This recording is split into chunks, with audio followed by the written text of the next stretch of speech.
రక్షకుడైన యేసుక్రీస్తు శ్రేష్టమైన నామంలో నేటి ఈ ఆన్లైన్ సెషన్కు హాజరైన మీ అందరికీ కూడా నా హృదయపూర్వకమైన వందనాలు తెలియజేస్తా ఉన్నాను. అలాగే నన్ను ప్రేమతో మీ మధ్యలోనికి ఆహ్వానించిన పెనియేలు కుటుంబం అంతటికి కూడా నా హృదయపూర్వకమైన ధన్యవాదాలు తెలియజేస్తా ఉన్నాను. మరి యాకోబు పత్రికలోని ధ్యానాలను మనం కొనసాగిద్దాం. మెట్టుకు ఈ రోజున ఒక వాక్యాన్ని నేను చదువుతూ ఉన్నాను, గమనించండి. యాకోబు పత్రిక మొదటి అధ్యాయము 2వ వచనము. నా సహోదరులారా, మీ విశ్వాసమునకు కలుగు పరీక్ష ఓర్పును పుట్టించునని ఎరిగి మీరు నానా విధములైన శోధనలలో పడినప్పుడు అది మహదానందమని ఎంచుకొనుడి. ప్రార్థన. మమ్ముల్ని అతి మిక్కిలిగా ప్రేమించిన మా ప్రియ పరలోకపు తండ్రి, ఈ సమయంలో మరొకసారి మీ పాద సన్నిధి చేరటానికి మీరు చూపిన కృపను బట్టి స్తోత్రాలు. గడచిన కాలం మీ రెక్కల నీడలో భద్రపరిచారు, క్షేమాన్ని సమృద్ధిని మాకు అందించారు. వందనాలు. ఈ రీతిగా ప్రభువా, యాకోబు పత్రికలోని కొద్ది విషయాలు మేము ధ్యానించటానికి సహాయము చేస్తున్నారు. రాజా, ఎవరు ఏ ప్రాంతం నుంచి అయితే ఏకీభవిస్తూ ఉన్నారో అక్కడ మీ ఆత్మకార్యాలు జరగనివ్వమని బతిమాలుకుంటూ ఉన్నాం. అల్పునైన నన్ను మరుగు చేయండి, మీ ఆత్మచేత నింపి వాడుకొనండి. సమస్తాన్ని మీ స్వాధీనంలో ఉంచుకొనండి. మీకే మహిమలు ఆరోపిస్తూ యేసయ్య పరిశుద్ధ నామంలో అడిగి వేడుకుంటున్నాము తండ్రి, ఆమేన్. ప్రభునందు ప్రియ సహోదరి సహోదరులారా, యాకోబు పత్రికలో మొదటి అధ్యాయము 2వ వచనాన్ని మనం ధ్యానం చేస్తున్నాం. నా సహోదరులారా, మీ విశ్వాసమునకు కలుగు పరీక్ష ఓర్పును పుట్టించునని ఎరిగి అని రాయబడి ఉంది. యాకోబు పత్రిక మొదటి అధ్యాయము నుండి కొన్ని విషయాలను మనం ధ్యానం చేద్దాం. శ్రమలను జయించాలని, కష్టాలను శోధనలను విజయాలుగా మార్చుకోవాలని బైబిల్ గ్రంథం మొదటి నుండి కూడా మనకు బోధిస్తూ ఉంది. మరి బైబిల్ గ్రంథం అంతటా కూడా శోధనలను, శ్రమలను, ఓటమిని తమ యొక్క విజయాలుగా మార్చుకున్న భక్తులు, వారి యొక్క జీవితాలు అనేకం మనకి కనబడుతూ ఉన్నాయి. అవి మనకు ఎంతో మాదిరికరం. శ్రమల వలన బాధితులుగా ఉండుటకు బదులుగా వారు తమ విశ్వాసము ద్వారా శ్రమలను జయించి మరి విజేతలుగా మారినట్టు మనం చూస్తూ ఉన్నాం. ఈ రోజుల్లో కూడా మరి మనం ఇటువంటి అనుభవం కలిగి ఉండాలని మరి యాకోబు భక్తుడు రాసిన పత్రికలోని విషయాలు మనకు ఇట్టే బోధిస్తూ ఉన్నాయి. అంతరంగ శోధనలైన, బాహ్యపరమైన శోధనలైన ప్రభువైన యేసుక్రీస్తు వారినందు మనం విశ్వాసం ఉంచటం ద్వారా మనము వాటి మీద జయాన్ని పొందుకోగలమని యాకోబు భక్తుడు చాలా స్పష్టంగా మనకు బోధిస్తూ ఉన్నాడు. ఈ లోకములో క్రైస్తవుల పరిస్థితిని మనం స్పష్టంగా, అదే రీతిగా తప్పనిసరిగా సూచించబడిన దానితో పాటు పూర్తిగా వ్యక్తీకరించబడిన దానితో పాటు కలిపి పరిశీలిస్తే చాలా బోధనాత్మకమైన రీతిలో మనకు కొన్ని విషయాలు గ్రహింపులోనికి వస్తాయి. అపోస్తలుడు మరి పౌలు నిన్న మాట్లాడిన రీతిగా మరి ఎలాగైతే మనము విశ్వాసము ద్వారా నీతిమంతులుగా తీర్చబడతాము, అలాగే యాకోబు భక్తుడు చెప్పిన రీతిగా ఎలాగైతే మనము క్రియల ద్వారా నీతిమంతులుగా తీర్చబడతాము, కేవలం విశ్వాసం మాత్రమే కాదు క్రియలు కూడా ఉండాలి అన్న రీతిగా మనం బోధించబడుతూ వచ్చాం. ఆ రీతిగా చూడగలిగితే ఈ మొదటి అధ్యాయం 2వ వచనంలో విభిన్న శోధనలు, పరీక్షలు మనకు రావచ్చు. అయినప్పటికీ వాటన్నిటినీ కూడా జయించే కృపను ప్రభువు మనకు తప్పకుండా అనుగ్రహిస్తాడు అన్న సంగతిని మనం మర్చిపోకూడదు. యాకోబు భక్తుడు తన మొదటి అధ్యాయములో ముందుగా జీవితంలో శోధనలను విజయాలుగా మార్చే 4 ప్రధాన సూత్రాలను మనం పాటించాలని మరి యాకోబు భక్తుడు సెలవిస్తూ ఉన్నాడు. అవేంటంటే మరి మొదటి అధ్యాయములో 2వ వచనాన్ని మనం చూడగలిగితే శ్రమల విలువను మనం తెలుసుకోవాలి, శ్రమల విలువను ఎరుగుట. అలాగే 3వ వచనంలో శ్రమలను ఆనందంగా ఎంచుకొనుట. 4వ వచనంలో రాయబడి ఉంది కదా, శ్రమలలో ఓర్పుగా ఉండుట. అలాగే 5వ వచనంలో శ్రమలలో విశ్వాసముతో అడుగుట. వీటిని గురించి వరుసగా కొన్ని ప్రాముఖ్యమైన సంగతులను మనం ధ్యానం చేద్దాం. మొదటిగా శ్రమల విలువను ఎరుగుటను గురించి మనం ధ్యానం చేద్దాం. మొదటి అధ్యాయము 2వ వచనంలో రాయబడి ఉంది కదా, నా సహోదరులారా, మీ విశ్వాసమునకు కలుగు పరీక్ష ఓర్పు పుట్టించునని ఎరిగి అని రాయబడి ఉంది. చాలామంది జీవితంలో ఖచ్చితంగా ఎదురయ్యే శ్రమలను గురించి మరి తీవ్రంగా భయపడుతూ ఉంటారు. కానీ నిజమైన విశ్వాసులు జీవితంలో ఎదురయ్యే శ్రమల విలువను పరిగణలోనికి తీసుకునే జ్ఞానాన్ని, అటువంటి వివేకాన్ని, వివేచనను కలిగి ఉంటారు. అప్పుడే మనము శ్రమలు వచ్చినప్పుడు వాటి గురించి ఒక ఉత్సాహపూరిత శ్రద్ధను కలిగి వాటిని ధైర్యంగా ఎదుర్కోవటానికి అవకాశం ఉంది. విశ్వాసులు తమ జీవితంలో ఖచ్చితంగా ఎదురయ్యే శ్రమలను ఈ క్రింది విషయాల్లో మనం స్పష్టంగా తెలుసుకోవాలి. అదేంటంటే అగ్ని వంటి శ్రమలు వస్తాయి అని మనం గుర్తెరగాలి. గమనించండి, అగ్ని వంటి శ్రమలు వస్తాయి. మనుషులు బంగారాన్ని శుద్ధి చేసేందుకు అగ్నిని వాడతారు. ఇదే కారణంతో దేవుడు మనుషుల విశ్వాసాన్ని శుద్ధి చేయటానికి అగ్ని లాంటి శ్రమలను, అగ్ని శ్రమల పరీక్షల గుండా మనల్ని మరి వెళ్ళనిస్తాడు. దావీదు భక్తుడు కూడా ఇటువంటి భయంకరమైన అగ్ని వంటి శ్రమల కొలిమి నుండి వెళ్ళాడు. దీని గురించి దావీదు మరి చూడగలిగితే వెండిలాగా పవిత్రపరచబడి సమృద్ధికరమైన ఘనమైన ఆశీర్వాదాన్ని సాధించాడు. 66వ కీర్తనలో అంటాడు, 10వ చరణం మొదలు నేను చదువుతూ ఉన్నాను, దేవా, నీవు మమ్మును పరిశీలించి ఉన్నావు, వెండిని నిర్మలము చేయు రీతిగా మమ్మును నిర్మలులునుగా చేసి ఉన్నావు. నీవు బందీగృహములో మమ్ము ఉంచితివి, మా నడుముల మీద గొప్ప భారము పెట్టితివి. నరులు మా నెత్తి మీద ఎక్కునట్లు చేసితివి.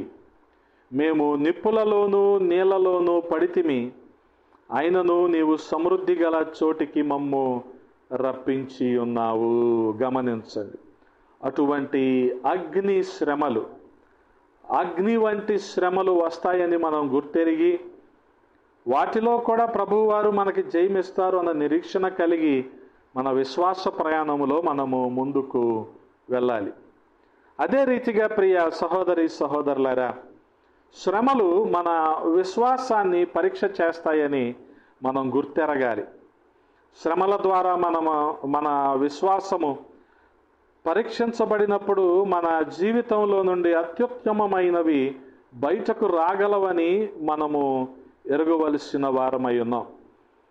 పేతురు రాసిన మొదటి పత్రికలో ఉంటుంది, మొదటి అధ్యాయము 7వ వచనంలో రాయబడిన మాటను నేను చదువుతూ ఉన్నాను. నశించిపోవు సువర్ణము అగ్ని పరీక్ష వలన శుద్ధపరచబడుచున్నది కదా, దానికంటే అమూల్యమైన మీ విశ్వాసము ఈ శోధనల చేత పరీక్షకు నిలిచినదై యేసుక్రీస్తు ప్రత్యక్షమైనప్పుడు మీకు మెప్పును మహిమయు ఘనతయు కలుగుటకు కారణమగును. గమనించండి, అగ్ని వంటి పరీక్ష. ఆ రీతిగా శ్రమలు మన విశ్వాసాన్ని పరీక్షిస్తాయని మనము తప్పకుండా గుర్తించాలి. ఆ శ్రమల గుండా మనం వెళ్ళినప్పుడు ఆ శ్రమల కంటే గొప్పదైన అమూల్యమైన మన విశ్వాసము శోధనల చేత పరీక్షకు నిలిచినప్పుడు యేసుక్రీస్తు ప్రభువారు ప్రత్యక్షమై మనకు మెప్పును మహిమను ఘనతను ఆయన కలిగిస్తాడు. అప్పుడు అంటాడు ఆయన, బలా నమ్మకమైన మంచి దాసుడా అని. హల్లెలూయా. కాబట్టి ప్రియ సహోదరి సహోదరులారా, ఈ విషయాన్ని మనం మర్చిపోకూడదు. అగ్ని వంటి శ్రమలు వస్తాయి. శ్రమల విలువను మనం గుర్తించాలి. శ్రమలను ఆనందంగా మనము ఎదుర్కోవాలి. అగ్ని వంటి శ్రమలకు మనము నిలిచినప్పుడు ఖచ్చితంగా ప్రభువారు మనకు జీతాన్ని ఇస్తారు. వాస్తవానికి మన విశ్వాసము బంగారము కంటే విలువైనది అన్న సంగతిని మనం గుర్తెరగాలి. దేవుడు మనకిచ్చిన విశ్వాసము బంగారం కన్నా ఎంతో విలువైనది, అమూల్యమైనది, ఎన్నో రెట్లు వెలగలిగినది. కానీ విచారకరమైన సంగతి ఏంటంటే, మనుషులు వారిలోని అమూల్యమైన విశ్వాసాన్ని నిర్లక్ష్యం చేసి తప్పుపట్టే ఈ లోక సంపదల వెంట పరుగులెత్తటం అనేది ఎంతో విచారకరం. నేడుండి రేపు మాయమైపోయే ఈ సంపద వెంట పరుగులెత్తటం, అవే శాశ్వతం అనుకోవటం చాలా విచారకరమైన సంగతి. మన విశ్వాసము మనకు పరలోకములో ఉండే శాశ్వత సంపదలను చేపడుతుంది. కాబట్టి దేవుని యందు మనకు శుద్ధమైన విశ్వాసము కలుగజేసే శ్రమలు ఎంతో విలువైనవని మనము ఎరుగవలసి ఉన్నది. మనము నిజమైన విశ్వాసులమా లేక నామకార్థంగా మనము విశ్వాసులమని చెప్పుకుంటూ కాలక్షేపము చేస్తున్నామా అనేది జీవితంలో మనకు ఎదురయ్యే శ్రమలే బయట పెడతాయనేది మనము గుర్తెరగాలి. జీవితంలో ఎన్ని శ్రమలు శోధనలు వచ్చినా లోకం వైపుకు మళ్ళకుండా విశ్వాసంలోనే ముందుకు కొనసాగితే మన విశ్వాసము వాస్తవమైనదనడానికి అదే రుజువవుతుంది. అదే రీతిగా ప్రియ సహోదరి సహోదరులారా, శ్రమలను ఎదుర్కొనలేకపోతే అవి మనల్ని అణిచివేస్తాయన్న సత్యాన్ని కూడా మనము తెలుసుకోవాలి. జీవితంలో ఎదురయ్యే శ్రమలను మనం విశ్వాసము ద్వారా ధైర్యంగా ఎదుర్కొనకపోతే శ్రమలే మనల్ని అణిచివేస్తాయి, విశ్వాసములో మనల్ని వెనక్కు తీసుకువెళ్ళిపోతాయి. ఈ సంగతిని మనం గ్రహించాలి. విశ్వాసం అనే వేరు మనలో బలంగా లేకపోతే తుఫాను లాంటి శ్రమలు మనల్ని పడగొట్టేస్తాయి. గమనించండి. అందుకనే విత్తువాని ఉపమానంలో ఒక విషయం మనకి చాలా స్పష్టంగా కనబడుతూ ఉంటుంది. మత్తయి సువార్త 13వ అధ్యాయము 21వ వచనంలో, అయితే అతనిలో వేరు లేనందున అతడు కొంతకాలము నిలుచును గాని వాక్యము నిమిత్తము శ్రమ అయినను హింస అయినను కలుగగానే అభ్యంతరపడును. గమనించండి.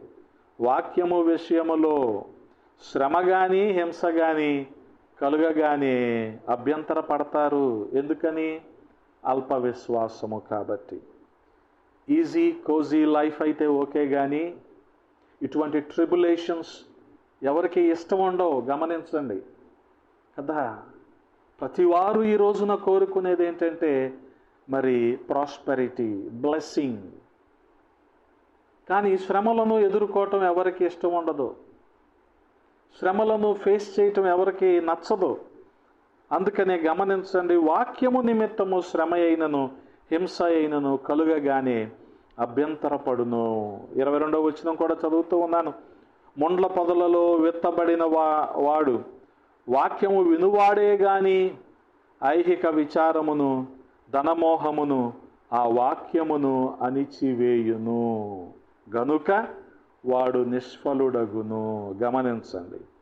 ఈ ముళ్ళ పొదలు ఎటువంటి అంటే వాక్యము వింటారు కానీ ఐహిక విచారాలు, మెటీరియల్ బ్లెస్సింగ్స్ వీళ్ళని డామినేట్ చేస్తూ ఉంటాయి. ఆ రీతిగా ఉంటేనే వీఆర్ బ్లెస్సెడ్ అనే అపోహలో ఉండిపోతూ ఉంటారు. వాస్తవానికి గమనించండి, లాజరుకు మెటీరియల్ బ్లెస్సింగ్స్ ఏమీ లేవు, భౌతిక సంబంధమైన ఆశీర్వాదాలు ఏమీ లేవు. ధనవంతుడు బల్ల మీద నుంచి పడే రొట్టె ముక్కలు తినేవాడు. ఓ ప్రక్కన ఒళ్ళంతా గాయాలు, వాటిని కుక్కలు కూడా నాకుతూ ఉండేవి. కానీ లాజరు చనిపోయాక దేవదూతలు వచ్చాయి. గమనించండి. మరి ఎటువంటి బ్లెస్సింగ్ మనం కోరుకుంటూ ఉన్నాం అంటే మన విశ్వాసపు స్థాయిని బట్టే మనం ఆలోచిస్తూ ఉంటాం. అందుకనే గమనించండి, వాక్యము విషయములో వాక్యానుసారంగా జీవించటానికి, సత్యము కొరకు నిలబడటానికి మనము సిద్ధపడి ఉండాలి. హల్లెలూయా. కాబట్టి ప్రియ సహోదరి సహోదరులారా, ఆ సత్యము కోసము మనం నిలబడకపోతే, ఈ శోధనలు మనం ఎదిరించలేకపోతే, విశ్వాసముతో వాటిని మనం జయించలేకపోతే అవి మనలను అణిచివేస్తాయి. కాబట్టి ప్రియ సహోదరి సహోదరులారా, మరి హెబ్రీయులకు రాసిన పత్రిక 10వ అధ్యాయము 32వ వచనంలో రాయబడి ఉంటుంది, అయితే మీరు వెలిగింపబడిన మీదట శ్రమలతో కూడిన గొప్ప పోరాటము సహించిన పూర్వదినములు జ్ఞాపకము తెచ్చుకొనిడి. అయితే మనము నశించుటకు వెనుక తీయువారము కాము గాని ఆత్మను రక్షించుకొనుటకు విశ్వాసము కలిగిన వారమై ఉన్నాము అంటున్నాడు గ్రంథకర్త. అంటే గమనించండి, ఆ రీతిగా మన పోరాటము ఏ రీతిగా ఉండాలి? శ్రమలతో కూడిన గొప్ప పోరాటం. అది కూడా ఎప్పుడంట? వెలిగింపబడిన మీదట. అనేకులు కూడా బాప్తిస్మానికి ఎందుకు వెనకాడుతూ ఉంటారు, రక్షించబడటానికి ఎందుకు వెనకాడుతూ ఉంటారంటే, రక్షణ పొందుకుంటే శ్రమలు వస్తాయంట కదండి, బాప్తిస్మం తీసుకుంటే శ్రమలు వస్తాయంట కదండి, వాటి బదులు ఇలాగే ఉండిపోవటం మంచిదిలేండి నమ్మకద్ద క్రైస్తవుల్లాగా అని ఆలోచించేవారు మా భారతదేశంలో చాలామంది ఉన్నారు. ముఖ్యంగా మా గ్రామీణ ప్రాంతాల్లో ఇదే ఆలోచన ధోరణి కలిగి ఉన్నారు, గమనించండి. కానీ అటువంటి శ్రమలు మనలను గొప్ప శిక్షణలోనికి తీసుకువెళ్తాయి. శ్రమతో కూడిన శిక్షణ అవసరం అన్న సంగతిని కూడా మనము గుర్తెరగాలి. మరి ఈ జీవిత ఆత్మీయ పరుగు పందెంలో గెలవాలంటే శ్రమతో కూడిన శిక్షణ అవసరం అని గుర్తెరగాలి. ఒక క్రీడాకారుడు తన ఆటలో ఉన్నతమైన విజయాన్ని సాధించాలంటే అతడు కఠినమైన శ్రమతో కూడిన శిక్షణ ఎదుర్కొనవలసి ఉంది. అతడు శ్రమతో కూడిన ఆ శిక్షణకు భయపడితే అతడు పరుగు పందెంలో ఎలా గెలవగలుగుతాడు? శరీరాన్ని నలగొట్టుకొని శ్రమలను ఎదుర్కొన్నట్లు దాన్ని శరీరాన్ని లోబరుచుకోవాలి. మన జీవితంలో పందెము గెలిచే ఆత్మీయ విశ్వాస క్రీడాకారులుగా మనము ఉండాలి. ప్రియ సహోదరి సహోదరులారా, శ్రమలతో కూడిన కఠినమైన శిక్షణ క్రీడాకారుణ్ణి బలపరుస్తూ ఉంటుంది. మధ్యలో గాయాలవుతాయి, మధ్యలో చాలా శారీరక అలసట ఉంటుంది, వేసారిపోవటం ఉంటుంది. వాటన్నిటిని మనం అధిగమించినప్పుడు ఆ ఆటలో ఉన్నతమైన స్థానంలోనికి మనము వెళ్తాం. అందుకే ప్రియ సహోదరి సహోదరులారా, పౌలపోస్తలుడు కొరింథీయులకు రాస్తూ తన మొదటి ఉత్తరంలో అంటున్నాడు, కొరింథీయులకు రాసిన మొదటి పత్రిక 9వ అధ్యాయము 24వ వచనము, 9వ అధ్యాయము 24వ వచనంలో, పందెపు రంగమందు పరిగెత్తు వారందరూ పరిగెత్తుదురు గాని ఒక్కడే బహుమానము పొందునని మీకు తెలియదా? అటువలే మీరు బహుమానము పొందునట్లు పరుగెత్తుడి. కాబట్టి నేను 26వ వచనంలో, నేను గురి చూడని వాని వలె పరిగెత్తు వాడను కాను, గాలిని కొట్టినట్లు నేను పోట్లాడుట లేదు. కానీ ఒకవేళ ఇతరులకు ప్రకటించిన తరువాత నేనే భ్రష్టుడనైపోదునేమోనని నా శరీరమును నలుగగొట్టి దానిని లోపరుచుకొనిచున్నాను అంటున్నాడు. గమనించండి, అటువంటి శ్రమల గుండా శోధనల గుండా మనం వెళ్ళి ఆ కఠినమైన శిక్షణకు మనం అప్పగించుకున్నప్పుడు ప్రభువు ఉన్నతమైన స్థానంలోనికి మనల్ని తీసుకువెళ్తాడు. పౌలపోస్తలుడు అదే మాదిరిని కలిగి ఉన్నాడు. తను తిమోతికి రాస్తూ 2వ పత్రిక 4వ అధ్యాయం 7వ వచనంలో కూడా అంటున్నాడు, గమనించండి, మంచి పోరాటము పోరాడి తిని, నా పరుగు కడముట్టించి తిని, విశ్వాసమును కాపాడుకొంటిని అంటున్నాడు. కాబట్టి ప్రియ సహోదరి సహోదరులారా, మంచి పోరాటం అంటే శ్రమలను శోధనలను ధైర్యముగా సంతోషముగా ఎదుర్కోగలగటం. ఈ శ్రమలన్నీ కూడా క్షణమాత్రమేనన్న సంగతి కూడా ప్రభువు మనకు జ్ఞాపకం చేస్తూ ఉన్నాడు. మనం ఎదుర్కొనే శ్రమ ప్రభువు వలన తేలిక చేయబడుతూ ఉంది, అలకన చేయబడుతూ ఉంది. అది క్షణకాలం మాత్రమే ఉంటుంది, అంటే కొంతకాలమే శ్రమలు ఉంటాయి. గమనించండి, ట్రిబులేషన్స్ ఆర్ టెంపరరీ కదా, ఎల్లకాలం ఉండవు అవి. వాటికి మనము ధైర్యంగా ఎదుర్కొని నిలబడాలి. గమనించండి, దానికి మరి ఆ రీతిగా ఉన్నప్పుడు, ఆ శ్రమలను మనం ఎదుర్కొన్నప్పుడు దానికి బదులుగా ఎంతో గొప్పది, అలాగే శాశ్వతమైన మహిమతో కూడిన జీవితాన్ని ప్రభువు మనకు అనుగ్రహిస్తారు. కొరింథీయులకు రాసిన 2వ పత్రిక 4వ అధ్యాయము 17వ వచనంలో రాయబడి ఉంది, మేము దృశ్యమైన వాటిని చూడక అదృశ్యమైన వాటిని నిదానించి చూచుచున్నాము గనుక క్షణమాత్రముండు మా చులకన శ్రమ మా కొరకు అంతకంతకు ఎక్కువగా నిత్యమైన మహిమ భారమును కలుగజేయుచున్నది.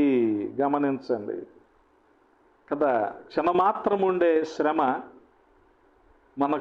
మనం ఎదుర్కొన్నప్పుడు మన కోసం ఏమి ఎదురు చూస్తుందంటే నిత్యమైన మహిమ మన కోసం ఎదురు చూస్తూ ఉంది. క్షణమాత్రం ఉండే శ్రమలని పౌలు చెప్తున్నాడు. కానీ పౌలు భక్తుడు విశ్వాసిగా మారిన తర్వాత కష్టాలు తన జీవితంలో ఆరంభమై జీవితాంతం, వాస్తవానికి అతడు చనిపోయేదాకా అతన్ని వెన్నాడుతూనే ఉన్నాయి, అతను వెంటే వస్తున్నాయి. అయితే మరి అనంత యుగాలతో మనం అనుభవించబోయే పరలోకానందంతో పోల్చుకుంటే ఈ జీవితకాల శ్రమలు కూడా క్షణికమైనవే అని పౌలు యొక్క భావన. ఈ విషయాన్ని మనము మర్చిపోకూడదు. యుగాయుగాలు దేవునితో ఉండే భాగ్యం ముందు ఈ కొద్ది కాల శ్రమలు, ఈ కొద్ది కాల వయోభారము, ఈ కొద్ది కాల అనారోగ్య సమస్యలు, ఈ కొద్ది కాల కుటుంబ సమస్యలు, క్షణమాత్రం ఉండే ఆర్థిక ఇబ్బందులు, ఇవన్నీ కూడా తాత్కాలికమైనవే. అటువంటి విశ్వాస మెట్టులోనికి మనము ఎదిగి వెళ్ళాలి. కాబట్టి ప్రియ సహోదరి సహోదరులారా, వాస్తవానికి శ్రమలనేవి మన మేలు కొరకే వస్తాయి అన్న సంగతిని మనం మర్చిపోకూడదు. క్రీస్తు కోసం ఎవరైనా అనుభవిస్తున్న కష్టాలు నిజానికి వారి శాశ్వతమైన మేలు కోసమే పనిచేస్తున్నాయని వాక్యం మనకి బోధిస్తూ ఉంది. మరి విశ్వాసులు పొందబోయే మహిమను కలిగించటంలో అవి తోడ్పడుతూ ఉన్నాయి. శ్రమలు, బాధలు అనుభవించటం నాకు మేలైనదని దావీదు మాట్లాడుతూ ఉన్నాడు. దావీదుకు కూడా అనేక కష్టాలు మనుషుల మూలంగా కలిగాయి, కానీ దేవుడు వాటిని అతను మేలుకే ఉపయోగించాడు. 119వ కీర్తన 71వ చరణంలో దావీదు మహారాజు అంటాడు, నేను నీ కట్టడలను నేర్చుకొనున్నట్లు శ్రమ నొందియుండుట నాకు మేలాయను అంటున్నాడు. హల్లెలూయా. కాబట్టి ప్రియ సహోదరి సహోదరులారా, శ్రమలనేవి మన మేలు కొరకే వస్తాయి. అదే రీతిగా ప్రియ సహోదరి సహోదరులారా, దేవుని ద్వారా శాశ్వతమైన ఆశీర్వాదాలను అనుగ్రహించి మనకు ఆత్మీయ పరిపక్వతను ఇచ్చే ఈ శ్రమలు, వాటి విలువను మనము గుర్తించాలి.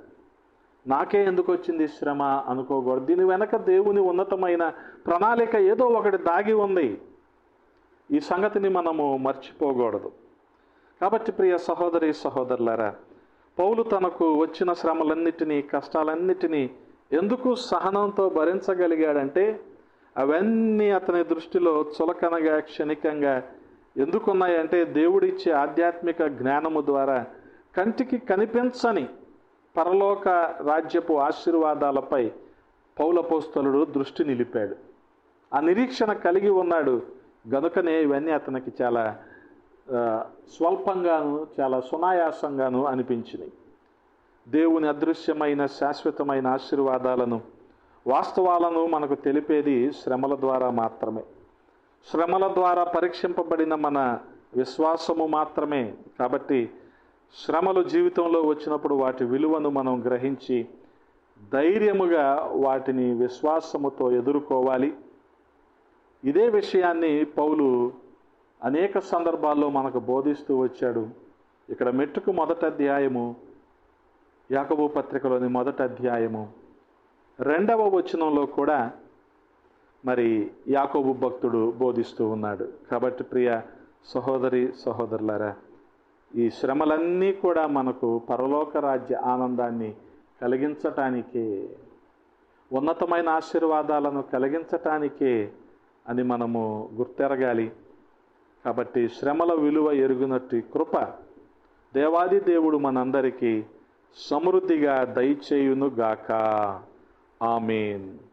తలలు వంచండి, ప్రార్థన చేసుకుందాం. విన్న వాక్యాన్ని బట్టి ఎవరు ఏ ప్రాంతం నుంచి ఏకీభవిస్తున్నప్పటికీ ఆ ప్రాంతంలో ప్రార్థనలో ఏకీభవించండి. విన్న మాటలను బట్టి చిన్న ప్రార్థన చేసుకుందాం. ప్రియ సహోదరుడా, సహోదరి, శ్రమలను ఎదుర్కొంటున్నప్పుడల్లా ఇవన్నీ మన మహిమానందము కోసమే. దేవుణ్ణి ఎదుర్కొన్నప్పుడు ఆయనతో మనము ఉండబోయే ధన్యత కోసమే ఇవన్నీ కూడా వచ్చాయన్న సంగతిని మనము గుర్తించాలి. ఆ రీతిగా ఆ శ్రమల విలువను మనం గుర్తించి వాటిని ధైర్యముగా విశ్వాసముతో ఎదుర్కొన్నప్పుడు అవి క్షణకాలమే ఉంటాయి. ఆ తర్వాత వచ్చే దేవుని మహిమను మనం పొందుకుంటాం. ఆయన ఇవ్వబోయే గొప్ప ఆశీర్వాదాలను మనం పొందుకుంటాం.